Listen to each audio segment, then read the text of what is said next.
Very broadly speaking, there are two kinds of Christians I can think of. The first are those who think, it's all real. They've had their own spiritual poverty exposed to them through some experience, usually something like personal failure or just the shipwreck of their own lives, and realize they desperately need God's help.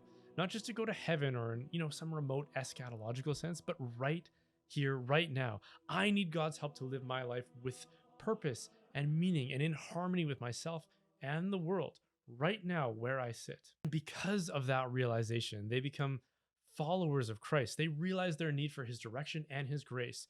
And so they become students of his way. And because they recognize this about themselves and about him, they also don't want his way tampered with. They don't want anyone distorting his teachings or his program for their life because they see it as their lifeline for salvation. For brevity's sake, we'll refer to these people as Orthodox. And then there are others who participate in the life of the church, but they do so for other reasons. They don't think that Jesus is the answer to their difficulties, except, in a really remote, abstract way. Almost like a nice sentiment, but not necessarily because there's a real God out there and a real person named Jesus whose incarnation, death, and resurrection directly affect the state of your life and its ultimate outcome.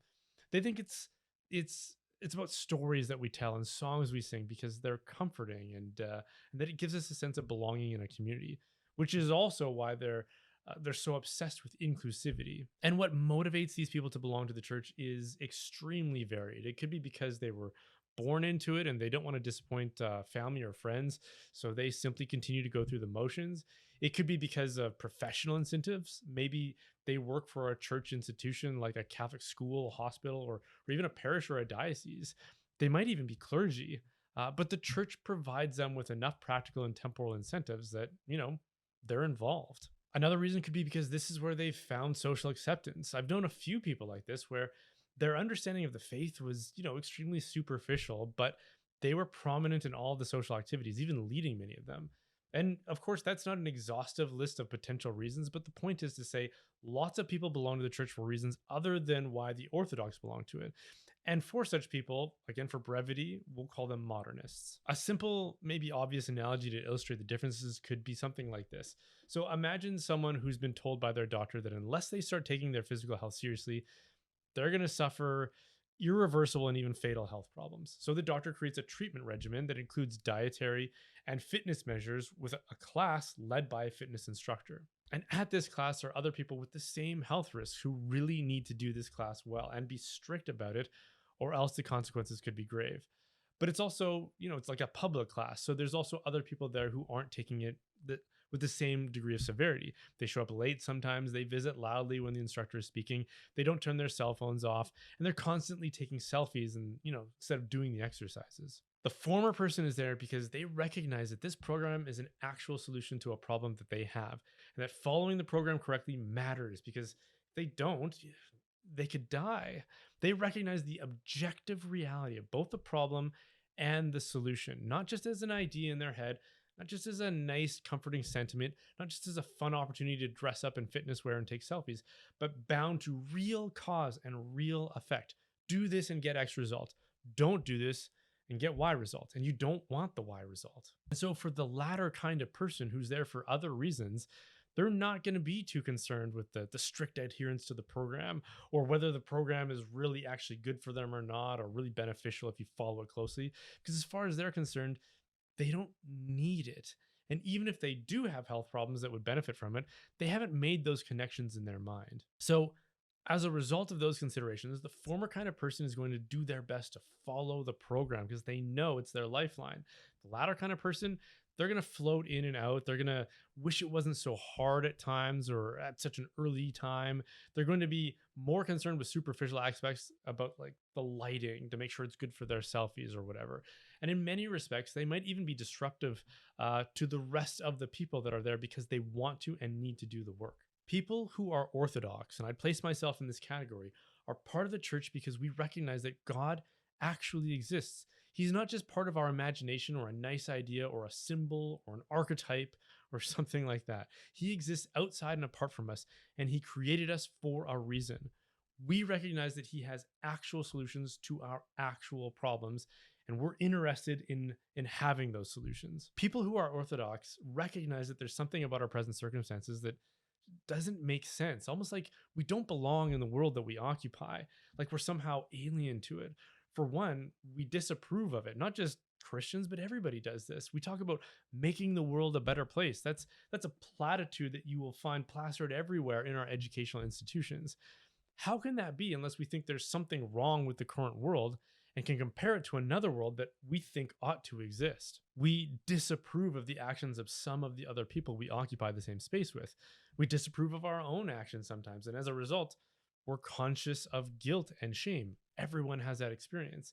We also, more than anything else, desire permanence in our own lives. We don't want to die, and yet we're all fated to have to surrender to the processes of illness and eventually death. But if we actually belonged to this world, we wouldn't be so resistant to it. We wouldn't long for another world where the things we disapprove of wouldn't happen. We wouldn't be conscious of guilt and shame and the distress of our incompatibility with the world around us and our own moral conscience. We wouldn't wish for anything other than where we are because we would fit in it like a hand to a glove, just like all other cognitive creatures seem to be. They don't lie awake at night regretting something they did during the day and wishing they had done it a different way, or fretting about some adversity they know they're going to face tomorrow. They don't wonder about why they were created or how can they have a happier life. They're simply content in their apparent compatibility with the world that they find themselves in. And because Orthodox people recognize this dissonance, the stories about man's fall from grace as an explanation of why we seem to be in tension and conflict with ourselves, with other people, and our restless confusion about the purpose of our own lives, that has some appeal to it. That makes a lot of sense. And Christ's offer of salvation, like a rescue to a world that where we are compatible with ourselves and our surroundings, that also appears like a lifeline in the midst of all of that. So as these Orthodox Christians test it out and experience, what we might call its health benefits from actual grace and the actual experience of God's love, it becomes something like a spiritual fitness plan that they know is their salvation. Because they've become convinced of that, not just as an idea, but something as real as their physical senses, they know how important the curriculum of that treatment program is. They also know that they have to educate their children in that program and avoid anything that will tempt them away from it, especially if they love their children. And if they care about their fellow neighbor as well, they want to ensure that they find out about the program. But modernists don't believe that. They believe that whatever is meant by God is something that is deeply personal, that comes from within themselves, that is self-revelatory. They believe that the content of revelation, like the Bible, church teachings, these are just the stories that have been told through time and the ideas and the practices that we've come to accept as a community. But that these stories and practices, because they ultimately originate with us, that we can adapt them to serve our purposes in the present age, especially if they come to inconvenience us or interfere with other priorities. So why should you be Orthodox? Because if Christianity is true, if there really is a God who created everything and to whom we are all going to return to one day as either a judge carrying out a sentence or as a father welcoming one of his children, and if he really became incarnate in the person of Jesus, who told us that we have to follow what he teaches to gain eternal life, then it really matters that we get it right. It really matters that we understand what he taught, and it really matters that we adhere to it as closely as possible. That's all it means to be Orthodox. And if you think that that's true, but don't bother to take it seriously, then you're like someone who was given a dilemma from your doctor. Either you follow my advice or you're going to face fatal health issues, and you still don't bother to do what he prescribes for some reason, which would be insane.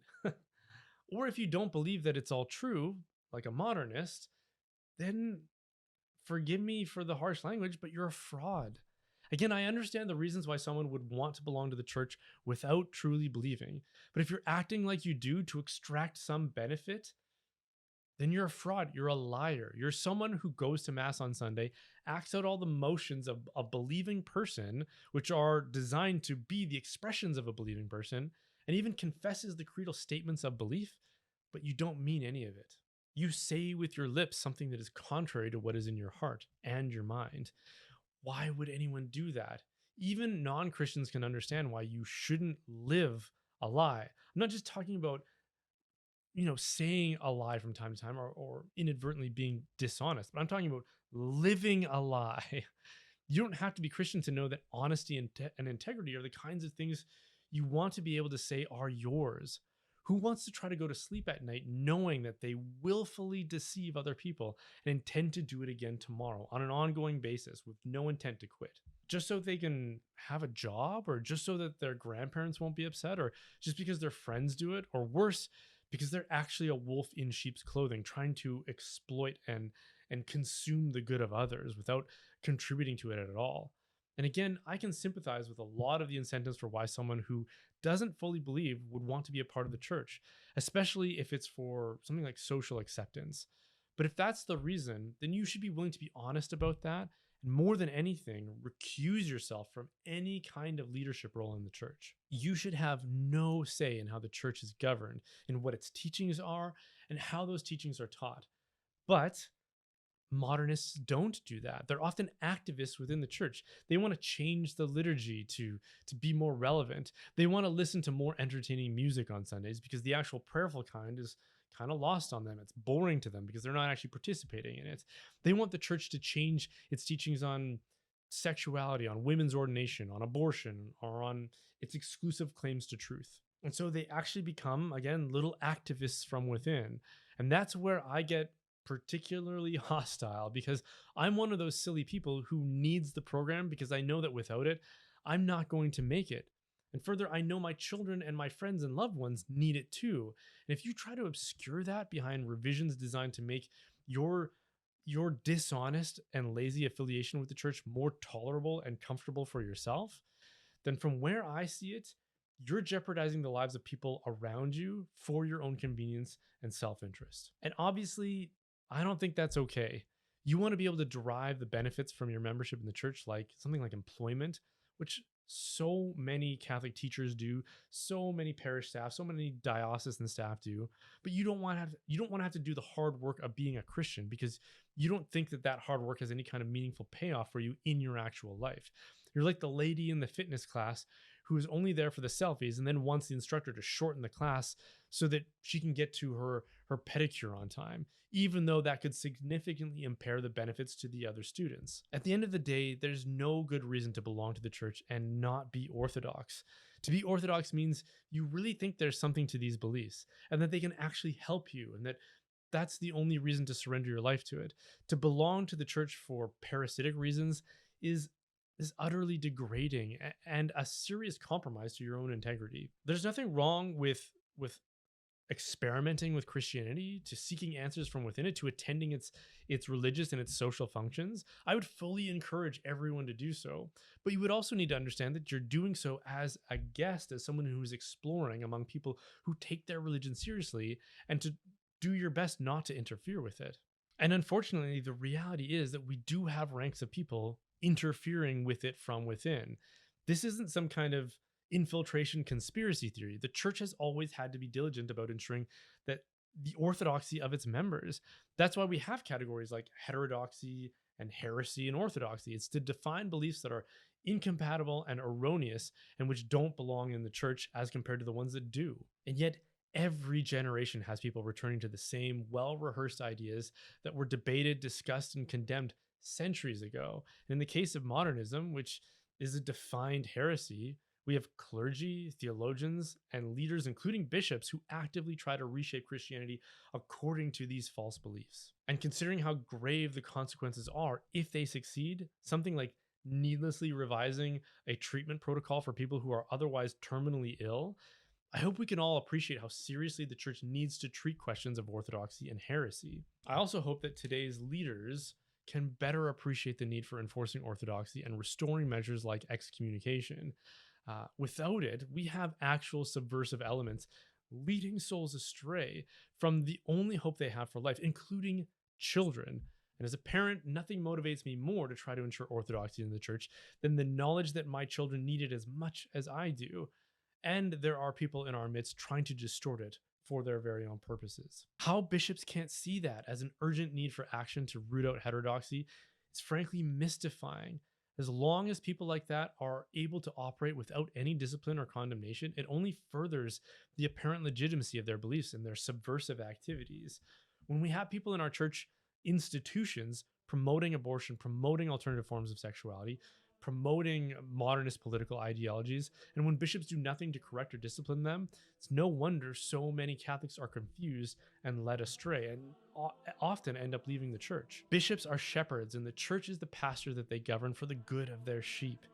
When wolves enter the pasture, a shepherd who doesn't act violently if necessary is a bad shepherd and entirely incompatible with Jesus, who described himself as the good shepherd. And there's nothing pacifist about being a shepherd, and the fact that Jesus would choose that imagery. A shepherd is someone who first and foremost protects his flock at all costs, especially from threats. Okay, thanks for watching that. I hope that that was a blessing to you, that it encouraged you and edified you in your journey with the Lord. And if it did, and if you want to support the work that we're doing as a result, which, thank you so much for considering that, because we really do need your help to make this viable. Then there's a few ways you can do that. You can go to brianholdsworth.ca/help, which is obviously my website, and there's some options there. One is to just contribute through my website. The other would be to join us over on Locals, where you can interact with me and other like-minded people. You can gain access to exclusive content, where we're doing live streams, and I'm uploading videos and things like that. But we're also doing a secret philosophy study with a secret philosopher academic who's joining us once a month to take us through difficult texts that we want to read on our own, but we need some clarification and some guidance on that. So right now we're working through some works by St. Thomas Aquinas with him, and he's a Thomistic philosopher. So if that's interesting to you, join me on brianholdsworth.locals.com. And again, you can check out my website at brianholdsworth.ca/help.